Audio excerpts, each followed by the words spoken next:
like there's no tomorrow.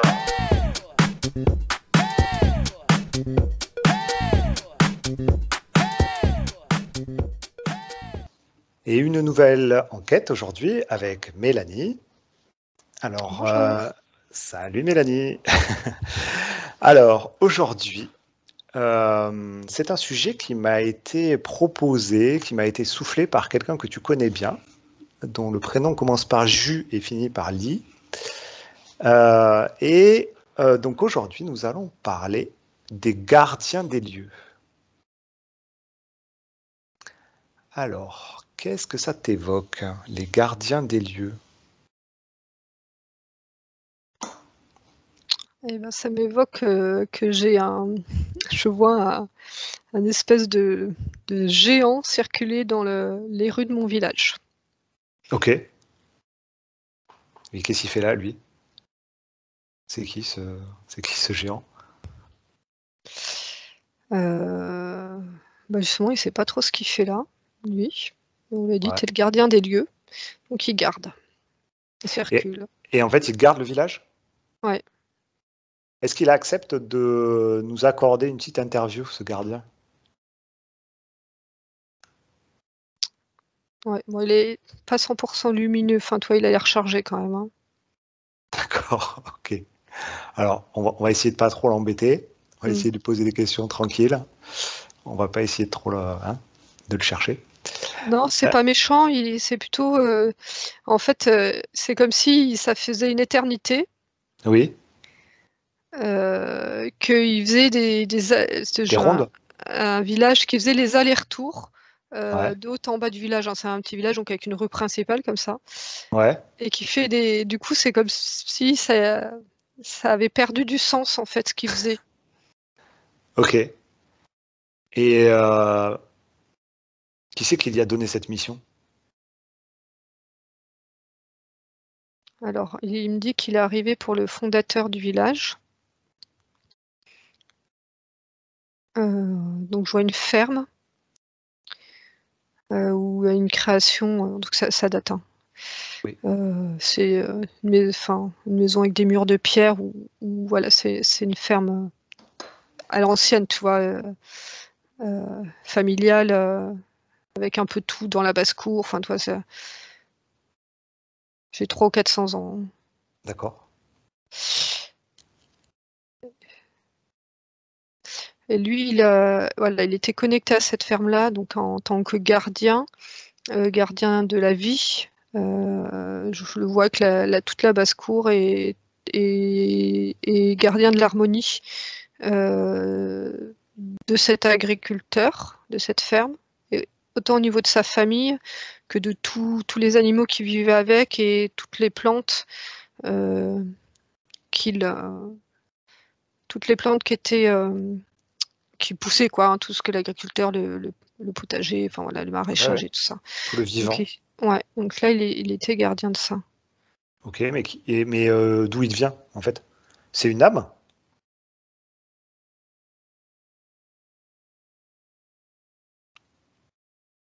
Alors il me dit non. Alors d'où tu venais avant?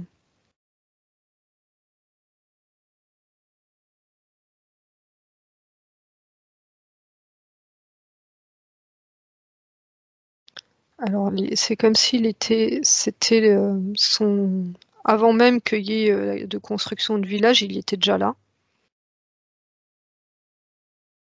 Ouais. Style un élémental ou D'accord. Ça veut dire finalement qu'il n'est pas lié à une construction ou à des non, constructions. ouais, il était là avant la construction de la première ferme. Oui, Et donc, il a regardé, la ferme s'est construite sur son espace éthérique, si tu veux. oui, ok. Et en fait, il s'est inclus dans cette création parce qu'il y était bien et que ça a ramené de la vie, de la diversité, donc par Oui. rapport à son côté élémental. Et du coup, il a trouvé son compte. Ok, mais est-ce qu'il a eu à un moment donné son mot à dire quelque part? Est-ce qu'il a accepté ça ou est-ce qu'il aurait très bien pu refuser et faire en sorte, par exemple, que cette ferme ne se construise jamais? Il aurait pu avoir un rôle là-dedans? Oui. Ouais, parce que c'était son espace à lui. Et en fait, les intentions de l'humain étaient pures. D'accord. Mais il y a quand même une certaine forme de propriété. Pour lui, Oui, alors je demande est-ce que c'est chez toi? Il me dit oui. ok. Mais Donc qui, enfin, c'est assez bizarre. C'est comme si finalement la notion de propriété était en fait, liée à si la tu, terre. ben, en fait, c'est presque éthérique parce que c'est nous, les humains, la 3D, qui sommes venus quelque part écraser son monde à lui, en fait. D'accord. Mais est-ce que si on prend typiquement la parcelle de terre où il est gardien, est-ce que c'est son énergie, cette parcelle de terre, ou est-ce que lui, il a sa propre énergie et il vient garder une autre énergie? Tu vois ce que je veux dire? Ouais. Est-ce Ce que... qu'il a été envoyé de façon. Alors lui, en tout cas, a Oui. priori, non. Ok, donc il est, son énergie est fusionnelle avec, avec ce territoire. Avec le territoire, ouais. Et en fait, ben, là, je le vois paumé. Oui, Parce que lui, il a accepté l'implantation humaine oui, sur son territoire parce que l'énergie était pure, sauf qu'avec le temps, bah, ça a évolué. Et il me montre ben, l'évolution de l'agriculture. En plus, enfin, je vois, on a des lignes de tension qui passent ici. oui. Ça l'a appauvri, comme lui, il était connecté à la terre. Et, et donc, il est toujours présent dans le village, mais il est désœuvré parce que voilà, il a perdu ce qu'il avait accepté au départ. Bah, ça a évolué et ça ne vibre pas plus pour lui. Mais en fait, il s'est un peu fait avoir, il s'est un peu fait corrompre, hein, comment on pourrait dire. Il s'est un peu fait coloniser par des choses qui n'étaient pas évolutives. Ben, longtemps, ça a été juste pour lui, mais Oui, après, il a subi en fait. Je lui d'accord. demande pourquoi il reste. Ben, il sait pas en fait, il est paumé. Il est paumé. Et tout à l'heure, tu as dit qu'il n'était pas forcément très lumineux, mais c'est dû à ça? C'est parce que... Ouais, oui, oui, c'est pas c'était pas involutif, c'est plutôt il erre en fait. Tu vois, il y a pas. Ok, Donc, est-ce que c'est un gardien des lieux? Mais en tout cas, c'est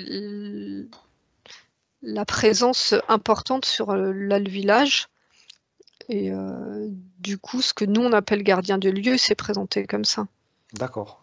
Et si, alors, si on reste dans ton village, là, et si on prend une maison qui s'est construite bien après, dans ce village, est-ce qu'il y a des gardiens de la maison? Est-ce qu'il y a une espèce de hiérarchie de gardiens? Ou est-ce que finalement, quand on appelle le gardien de cette maison, c'est toujours le même gardien qui se pointe?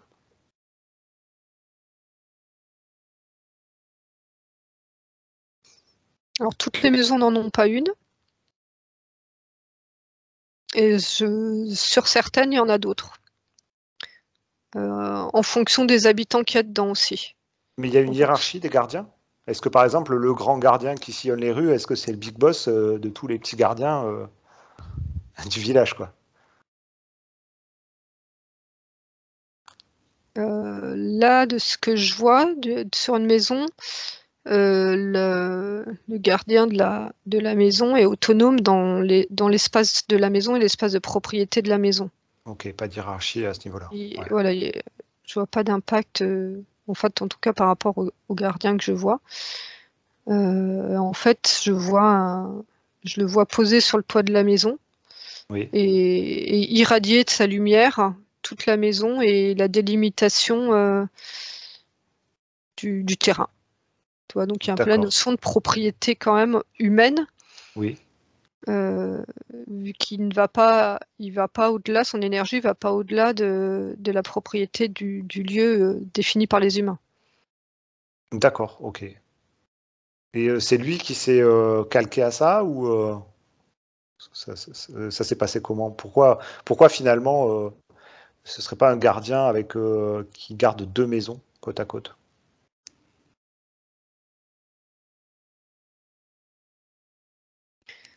Alors là, donc là, je suis plus sur le grand. Je suis sur une maison qui est une maison neuve. Hein. Oui, Et donc il est arrivé avec la famille, c'est lié aux habitants. oui, Donc en fait, il est en connexion avec un des habitants. d'accord. Enfin, il n'est pas au courant de l'habitant, mais lui, il est. Ok. Et si par exemple l'habitant il déménage, il partira avec son gardien?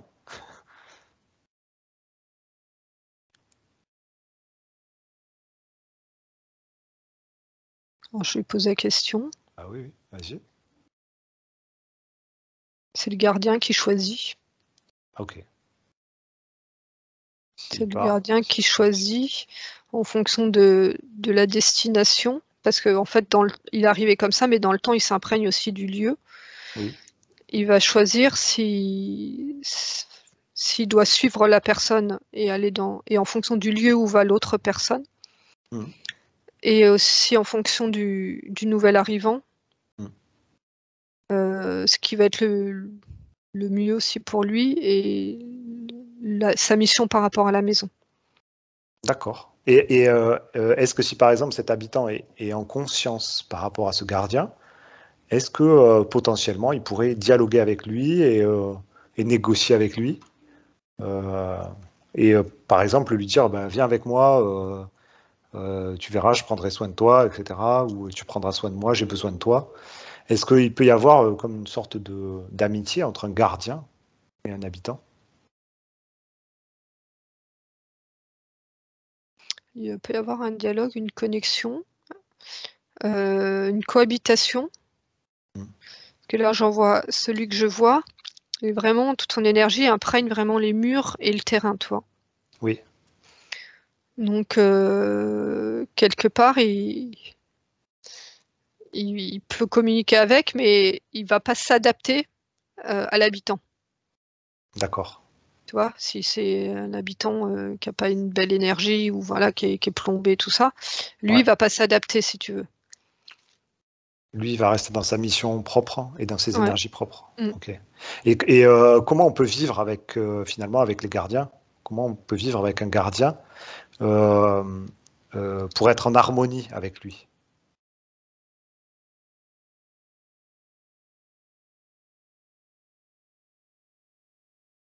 Alors, c'est sentir sa présence, Oui, euh, accepter d'être en collaboration, en communion avec lui. Et en fonction, moi là, celui que je vois, si tu veux, il a un peu un effet nettoyage oui, euh, pour les personnes. Et que c'est voilà, c'est accepter que son action et sa mission, en fait. Si d'accord. en tant qu'humain, tu as connaissance que tu as un gardien et que tu n'es pas en accord avec sa mission, va y avoir une dissonance. Ok, très bien. Est-ce que tu peux à un gardien lui proposer une mission? C'est-à-dire lui dire bon bah tu te mets au portail là et puis tu filtres ceux qui veulent rentrer ou tu les dégages de leurs mauvaises ondes pour qu'ils puissent rentrer chez moi. Est-ce que ça serait jouable? J'en dis, non, parce que j'en ai un qui est content et qui est content de la mission. Parce que je suis sur un autre endroit, enfin, je suis Ouais, peut-être même chez toi, je ne sais pas, mais il est très joueur et très, très heureux, justement, que tu rentres en interaction avec mhm, et que tu vois le potentiel et de remplir sa mission. ouais. Un peu comme un chien de garde en fait.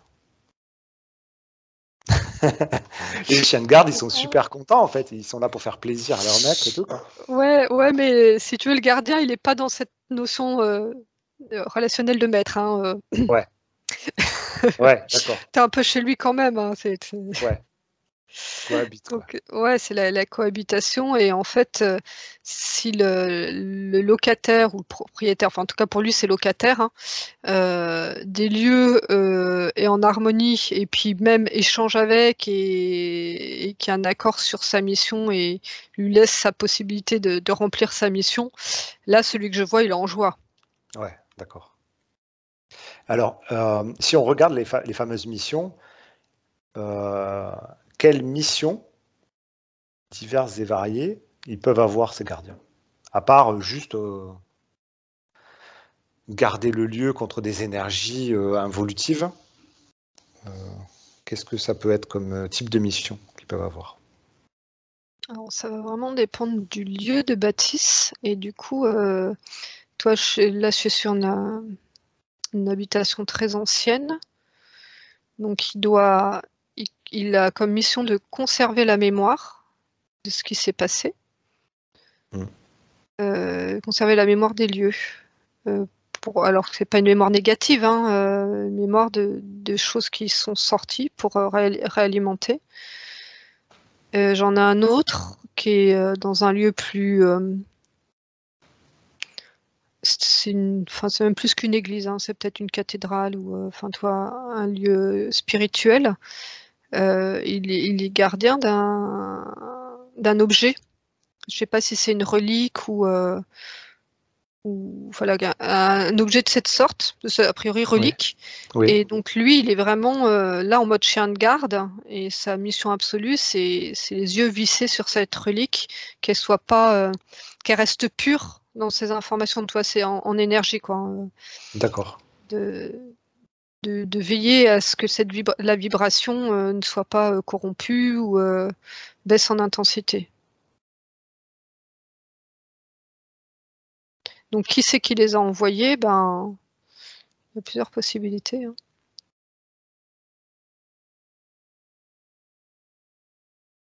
Là, pour la relique, il y a vraiment une notion presque divine. Oui. Là, on a vu, moi, dans mon village, on ne l'a pas envoyé, c'est lui qui était sur place et qui s'est retrouvé Ouais. à faire ça.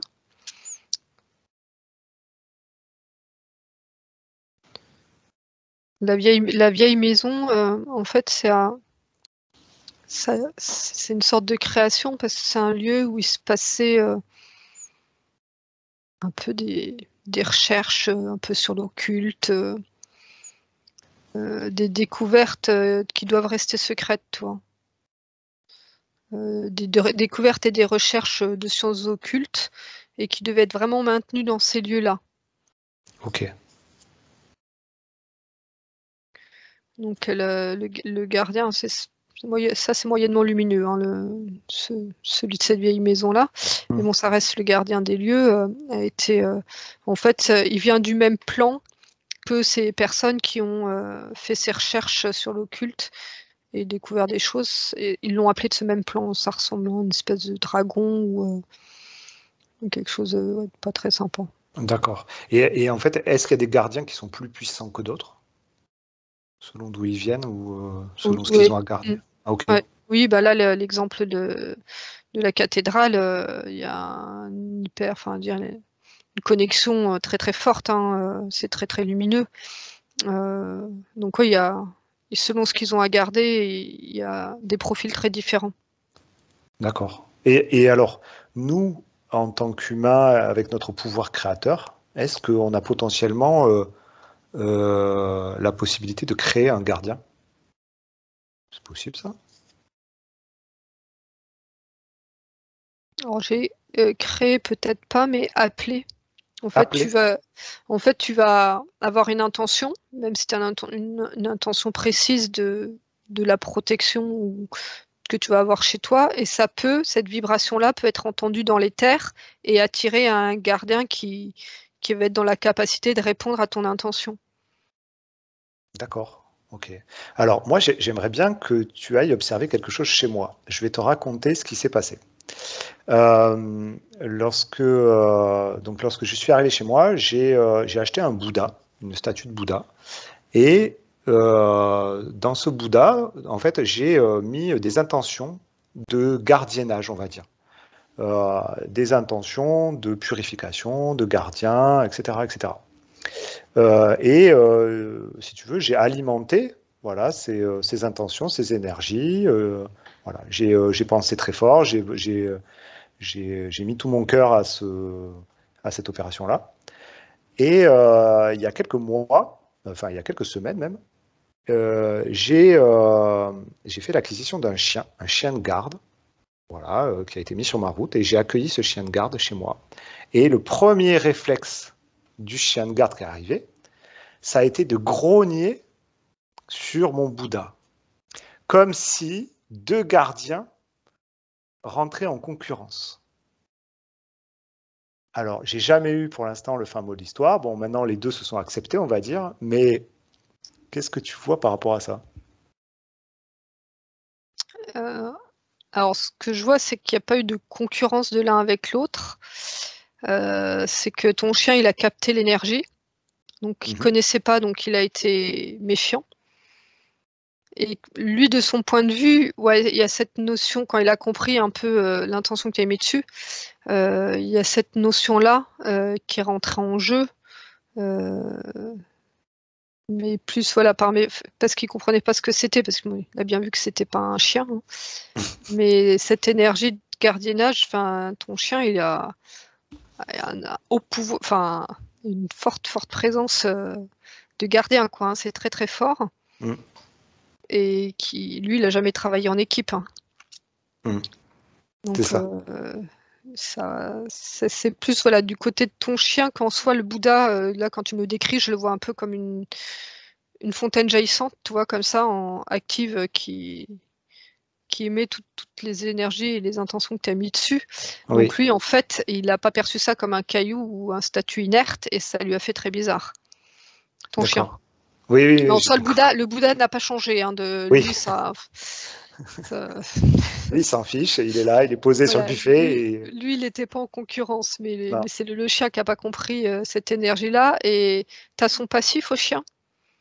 Ouais, le passif. Donc en fait, c'est une chienne, hein, qui a 6 ans, et que j'ai récupérée parce que son maître n'arrivait plus à s'occuper d'elle. Et c'est une chienne avec un instinct prédateur très très fort.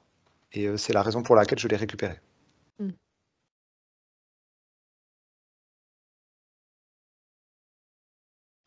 Le Bouddha va l'aider à se connecter aussi à ses parties un peu plus subtiles, tu vois. Tu vois, le côté prédateur très fort, elle est vraiment sur ses énergies primaires, tu vois.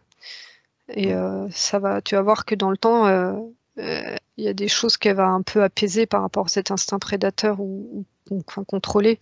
Parce qu'il y a d'autres énergies qui vont venir au-dessus, en fait. Ouais, ça se Donc voit déjà. Ouais. Elle, c'est action-réaction, en fait.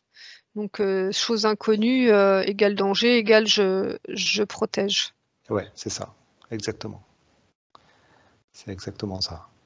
Bon, du coup, on va revenir quand même sur ces gardiens, sur les gardiens des lieux.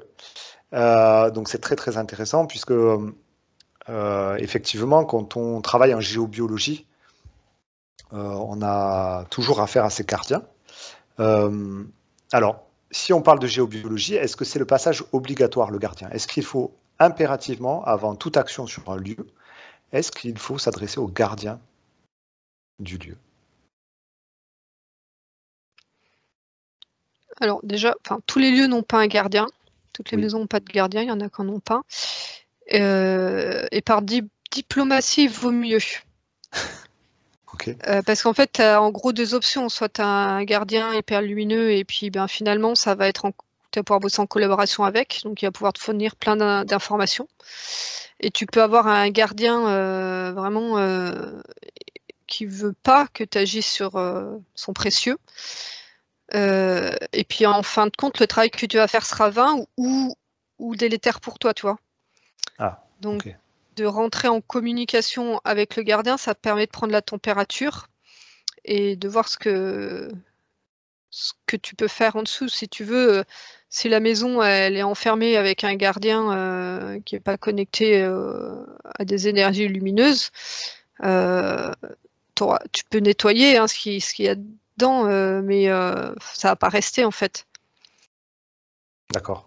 Donc vaut mieux parce que soit c'est lumineux et du coup ça va amplifier le travail que tu fais, ou soit c'est pas lumineux et du coup tu es au courant que tu auras beau, ou alors il peut te laisser cet espace-là, mais voilà, ça peut être compliqué. Mais est-ce qu'on peut négocier? Bon, il faut essayer. Hein. Faut essayer.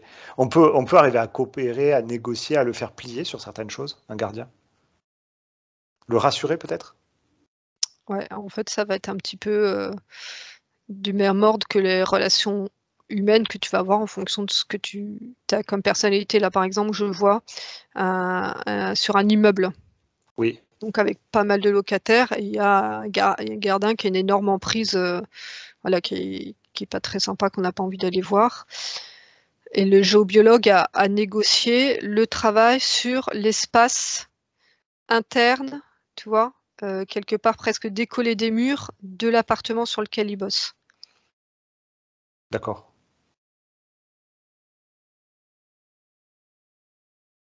Et Donc donc, ça, il l'a autorisé.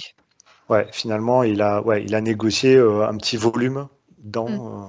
dans son chez lui, quoi. Ok. Dans le grand espace. Ouais, ok, d'accord. Et Mais après, ça peut être aussi justement, tu vois, moi je te dis, le gardien du village, je pense que si on échangeait un petit peu avec lui, peut-être que, voilà, comme il est paumé, qu'il n'a pas de mission, peut lui montrer, enfin, le reconnecter peut-être à son éther ou au plan des élémentaux. Voilà, oui, ça pourrait l'aider, ça libérerait aussi des choses qui font que malgré tout, bah, ça garde des vibrations un petit peu basses parce que lui est un peu paumé, quoi. ok, je comprends. Et si par exemple si on est en conscience qu'il y a un gardien et si on a essuyé un refus, par exemple, suite à une construction, enfin on veut construire un immeuble sur le terrain du gardien, on est en conscience, on lui a demandé, il nous a dit non. Est-ce que, et si on construit quand même cet immeuble, est-ce que les conséquences seront pires pour nous ou que si on n'était pas en conscience? C'est-à-dire, est-ce que quand on est en conscience, les conséquences sont plus grandes que si on n'est pas en conscience?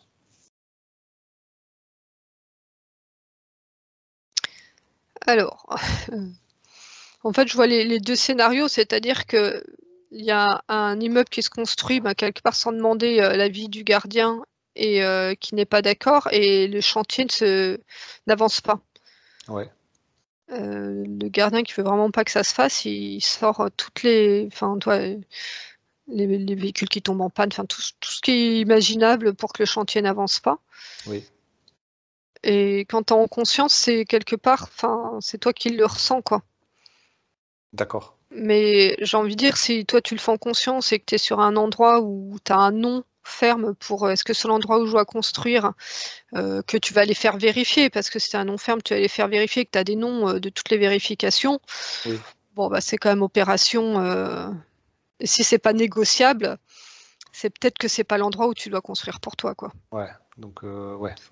Quand tu poses une question, faut accepter la réponse. Mais le gardien, il ne veut que le bien sur son lieu où il peut être, où il est aussi bienveillant envers la personne. C'est-à-dire que il sent que si tu construis ta chambre là sur une source, il va t'arriver des problèmes, donc il va te déconseiller de le faire. Ou est-ce que lui, il en a rien à faire de ta santé et il est juste là pour préserver le vivant de son lieu?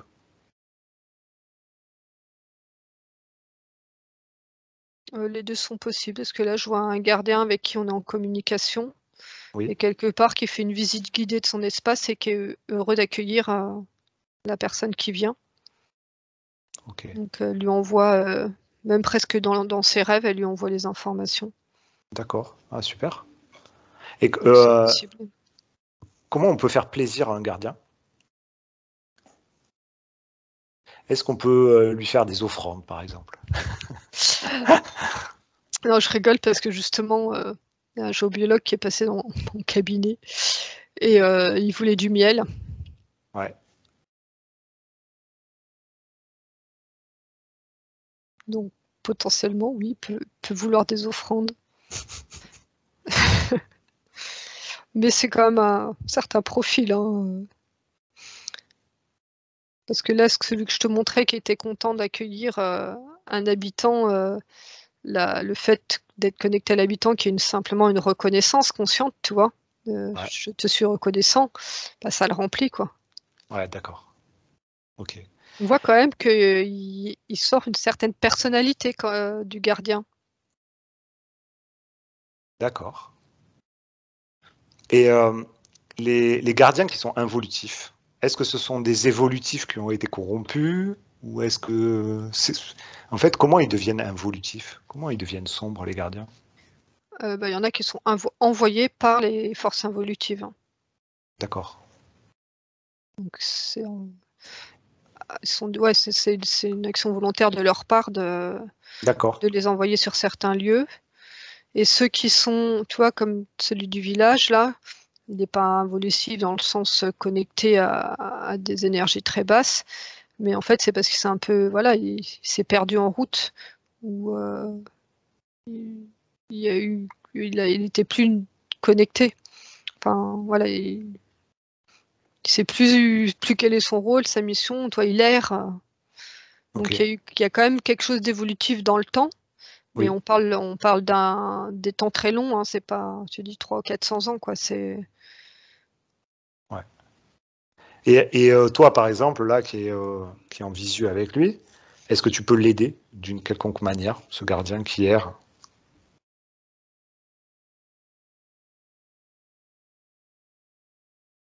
Je pose la question.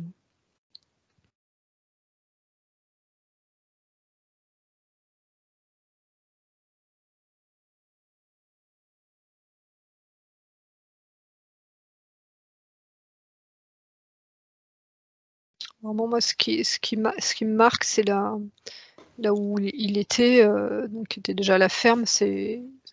Là, le dernier truc qui le gêne, c'est la présence des câbles électriques au niveau vibratoire. C'est très, très compliqué pour lui.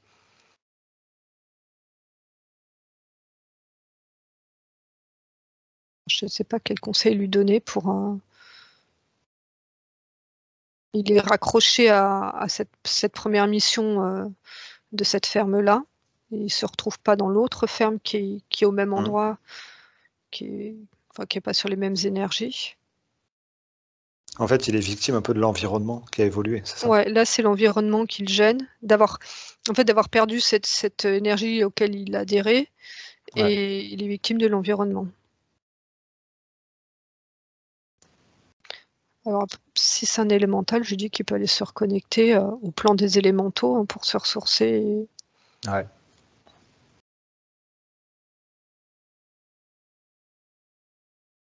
Pour se décharger quelque part Ouais, de ces perturbations. ouais, puis se reconnecter à ses origines. J'ai l'impression qu'il y va. Ok.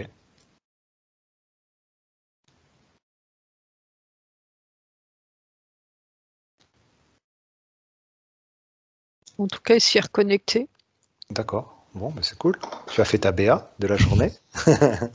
Bravo, Mélanie. Bon, ben sur ce et sur cette BA, on va se laisser. On va remercier tous les gardiens qu'on a croisés et qui ont bien voulu accepter de répondre à nos questions. C'était vraiment très, Merci, très intéressant et très enrichissant. Et je te dis à mon tour, merci pour cette enquête, Mélanie, et puis je te dis à bientôt. merci Guillaume.